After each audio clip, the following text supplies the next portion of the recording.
All the disrespect before you play, better button check. Button check.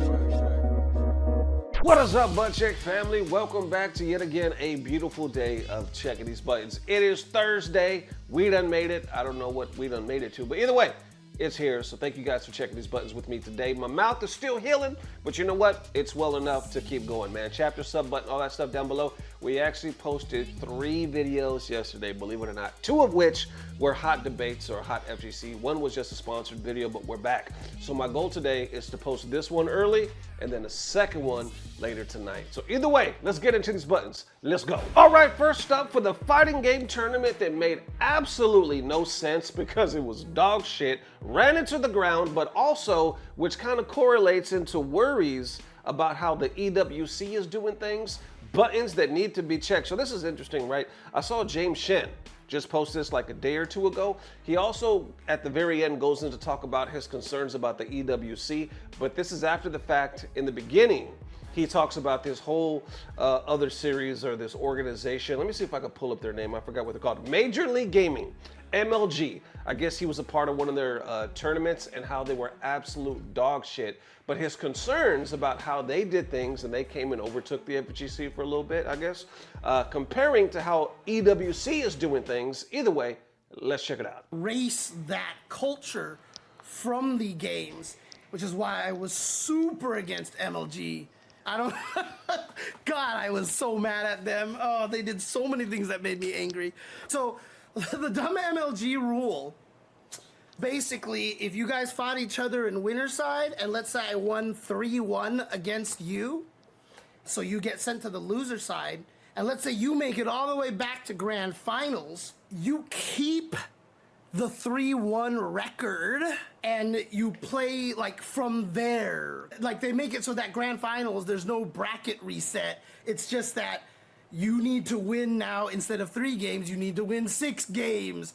And you already start at the 3 and the other guy starts at the 1 and they gotta catch up like that. From a logistics standpoint, you're like, okay, I get it, because like, why not keep their record here? But again, the reason why we don't do that is because it don't matter how badly I beat you. When you put up the quarter the next time, we start at 0-0. Again, it's a very arcade culture thing, right? It's a very arcade culture thing. Is they weren't taking those games and understanding and appreciating their culture. They were trying to take those games and apply MLG culture on top of them. The Marvel Top 8 started happening, and all the MLG staff couldn't stop watching it, and everyone was cheering super loudly. And then MLG told us, hey guys, can you have your audience be quiet? It's distracting our players. So we literally had to have someone go onto the stage and be like, hey guys, can we keep it down a little bit? Because we can't cheer too loudly because we're going to, we're distracting their players. Even though their entire staff wasn't paying attention to their own games because they were watching it because it was so exciting. And then on top of everything, like clearly Evo had at least like 70% of the people that were in that room were there for Evo. Showed photos from the event, mostly of the fighting game community side of things, to show how packed and crowded it was. Like, again, like they were stealing our culture kind of thing. They were trying to use our culture, and then to have the gall in the future to try to erase our culture and overrun it with theirs. And again, you know, people believed in it, right? Like MLG paid a lot of money. But also the thing about it is like, I also knew that MLG was all funded by venture capitalists. They were getting paid millions of dollars, and every amount that they were spending, they were going into debt. And the venture capitalists would keep putting more money into it because they kept giving them more promises that, yes, we're eventually, esports is going to be the biggest thing. I mean, you hear all the esports stats all the time, right? Like, we have more viewers than the Super Bowl. Then why aren't your commercials charging as much as the Super Bowl? And they never did. And all those debts got repaid because Activision bought them and foot the bill for all of those, for all of the debt. And so that's why they had that production, you know. And, you know, obviously it feels very similar, you know, with a lot of the stuff like EWC is doing, right? I mean, there is a worry in my head there as well. But again, it makes me happy always to know that a lot of these other events like CEO, Frosty Faustings, and Combo Breaker, and, you know, Evo, yes or no, are still very grassroots, you know, and that's one thing that, you know, I can hope for. I can hope for at least. I can hope that we try our best to maintain that as much as possible. So for me, it's always about that, right? It's always about having somebody, having the people in charge interested in maintaining the culture. All right, so there you have it, man. So it goes on to say, like I said, the comparisons from Major League Gaming and how they basically use the culture, how they were funded by venture capitalists, making promises. Oh, this is the investment. It's going to be bigger than the Super Bowl one day, right? Can you imagine the poor bastards that that invested in esports in the beginning, believing that lie? You know what I'm saying? Oh, well, shit, this is going to be huge. Do you know how? Y'all, there used to be this thing in Arlington called the Esports Arena, and that was fucking huge. Even some of our dudes that used to run tournaments here in the Dallas-Fort Worth area went over there and started running that shit. So people were thinking like, holy shit, this is the boom. And it was right around the boom. But anyway, where's that now? Where's anything now? This shit bubbles up and pops so damn fast. That's why I made the comment on multiple videos saying the fucking esports thing is such an illusion. Like, who's making money? I mean, obviously there's some people. I would believe it's the devs maybe. But that's interesting though when you relate it to EWC, because now we finally have an entity that doesn't seem like money is an object. Everybody else, money is a thing. We need to return on investment. We need to see some side, something, right? We need to make this grow. And I'm not saying that the people over there, Saudi, don't want to. Obviously, everybody does. But they don't worry about it like everybody else does. At least it doesn't seem like it. Shit, they buy up and invest in everything. So it almost seems like money ain't a thing. If it doesn't work, guess what? It doesn't work. It just seems like, oh, well, at least we tried. The only question is, though, is how long will they do this with us? How long will they do this with us to where it does become a thing? We're like, okay, we tried it. It was what it is, and now we're done. But it looks like they could be here for a while because they're building a whole gaming city. You remember that freaking project? It's a whole city that they're building around esports. They want to legit be the esports capital of the world. So if they have a project that big, it doesn't seem like they're going anywhere anytime soon. Now, as far as the FGC, I don't know. I would like to believe, you know, FGC is going to still see some more big money. I don't know how they're going to do things. But then I see this video, and to me, I could be wrong, but this video looks like clear evidence that they are treating our players pretty damn well. And then you hear other testimony, at least from the people on the stream that have been there, saying, nah, I really like the way they're treating us. So I don't know, man. Obviously, people have different experiences. Maybe some people were just feeling some type of way when they got there. Could be one of those things. But either way, I thought it was very interesting because for the first time, we have a behind-the-scenes look at how our players are treated when they're over there. Link down below for the full thing. Let's check it out. At the entrance, you could already feel the EWC's vibe everywhere. I'm not sure if they set it up like this only during the event. But since the EWC players were staying here, the whole place was covered with EWC logos and decorations. Honestly, it felt like the entire hotel was rented only just for EWC. Probably was. After checking in, we got the hotel key and also a room. The room was super comfy. Of course, Hilton Riyadh is a 5-star hotel. The bathroom was huge too, with a bathtub.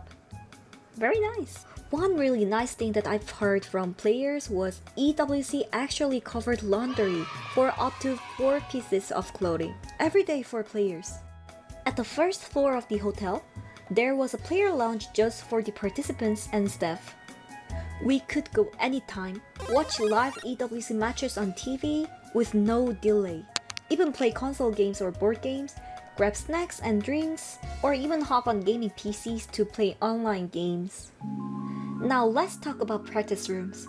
This is CBM and Moyle's practice room. They kindly let me film here, thank you so much. So it basically looked like Hilton's normal residence room. For Tekken, they assigned 2 players per room, and even provide 2 PlayStations for each room. Okay. But they also get kitchen, fridge, or even a bathroom. Players also received a welcome kit from EWC. CBM kindly introduced me what was inside. They had a flashy photo zone, a ping pong table, and a medical center.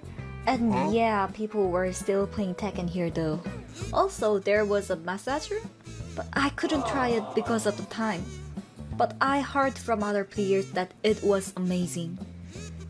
The cafeteria was also great. You could order anything for free. I had the fresh mango juice, and they blended the real mangoes, and it was so good.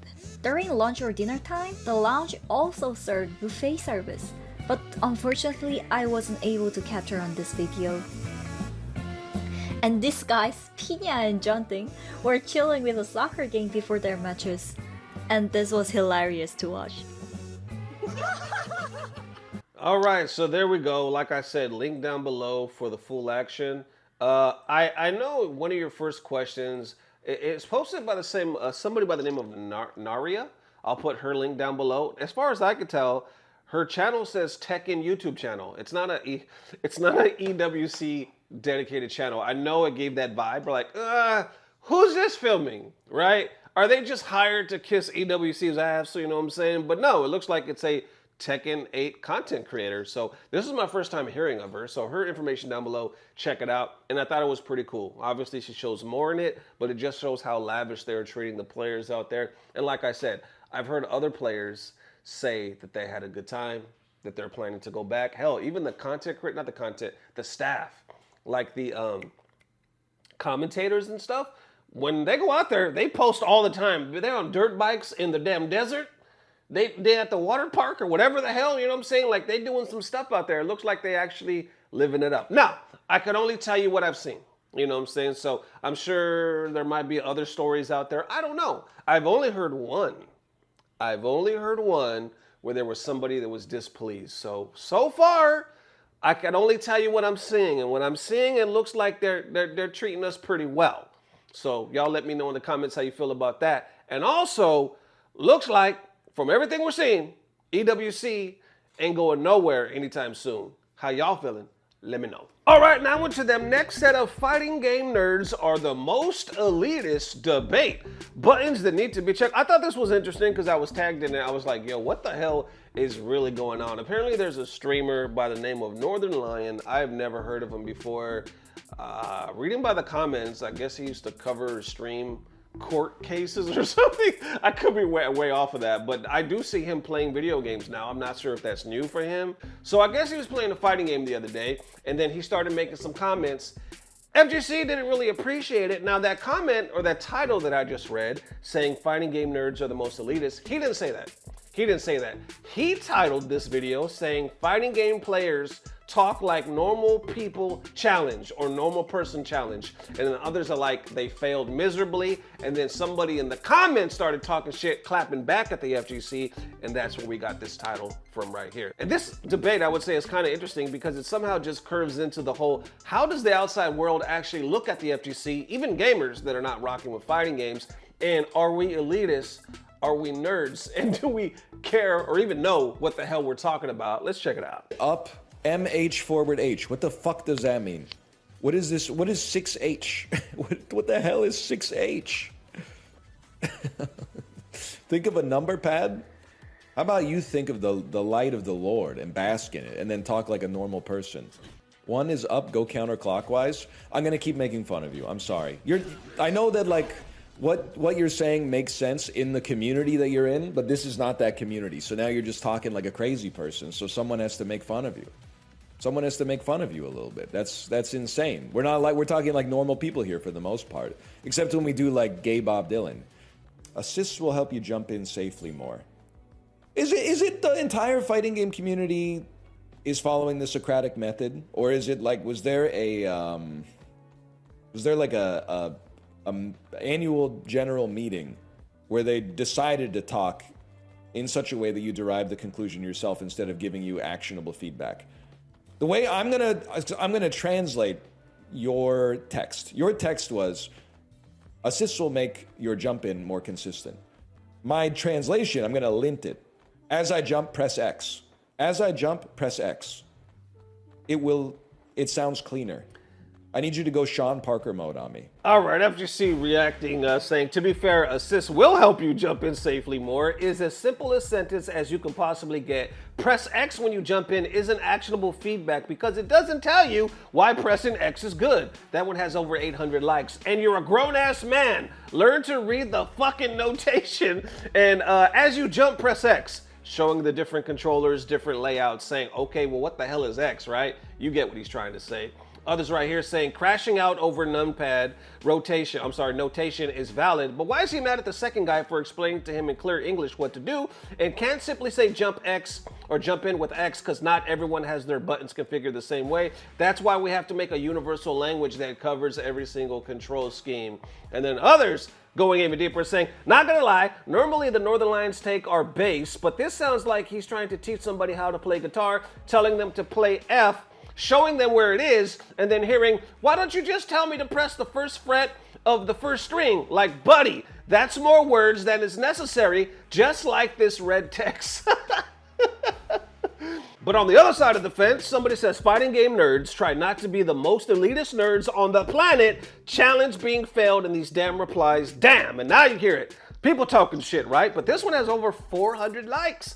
So some people feeling that type of way. Others are like, whenever we try to explain a fighting game, we are called morons with no life. And when we don't try to explain shit, we get hit with, this is why fighting games are niche. Give me a break, dog. Posting that saying you're a grown-ass man, right? Others are like, this is like him being invited into somebody's house and then complaining everybody there speaks Spanish. But others are like, it's his stream. What do you mean invited to somebody's house? Of course he's gonna go off if you assume he's pre-programmed with all the FGC terminology just because he's trying a game. That one has almost 300 likes. But others are like, no, this is like playing a game on a stream and suddenly your chat is flooded with an archaic language discovered on a single clay tab of an inventory check, and it's more like trying to teach somebody Spanish just by speaking Spanish to them without explaining what's going on in English. How y'all feel about that? But then we have even him responding saying, I can't lie, the outrage of this clip reminds me of the Blue Archive incident. Not a good look, y'all. I don't know what that references to, but that's how he's feeling. So that goes on, it continues on. I think he even make more posts about it saying like, he didn't think he was gonna catch that much blowback. But yeah, how y'all feeling? I can kind of see what he's saying. He's new to the community. He's like, why y'all talking to me in this terminology? Just break it down. Just tell me X. Just tell me this. But a lot of people are like, yo, I think the reason why he's receiving so much blowback is because people are feeling like, well, yeah, we see your point, but we tried to explain it to you. We tried to help you, and you just kept on that same path. Like, I'm just gonna make fun of you. You're not talking normal English. But then people started to try to talk normal English, and you just said, I'm gonna keep making fun of you, So I think it's the attitude more so where people are like, well then fuck this guy, you know what I'm saying? Like, yo, we was trying to break it down to you, but then you got other people in the comments coming at more FGCs talking about you guys are nerds, you guys are elitists, so it goes back and forth. I mean, on one hand, I'm not gonna lie, I never used number pad or the WASD, I never used that shit. So when I first started hearing it, I was like, what? Like, what are you even talking about, dog? Like, I've been forever on a fight stick, Like, so I'm totally lost. So it's almost like even me being in this community as a gamer, I looked at other communities as, y'all are nerds. Isn't it funny? Isn't it funny how each community could look at another community? Basically, we do the same shit in a way, right? I'm talking about in a way as far as gamers, and judge them. Meanwhile, people that don't fuck with games at all, you know what I'm saying? Like people in my family and shit like that. Everybody has people in our family that has no idea what we do. But anyway, they look at us.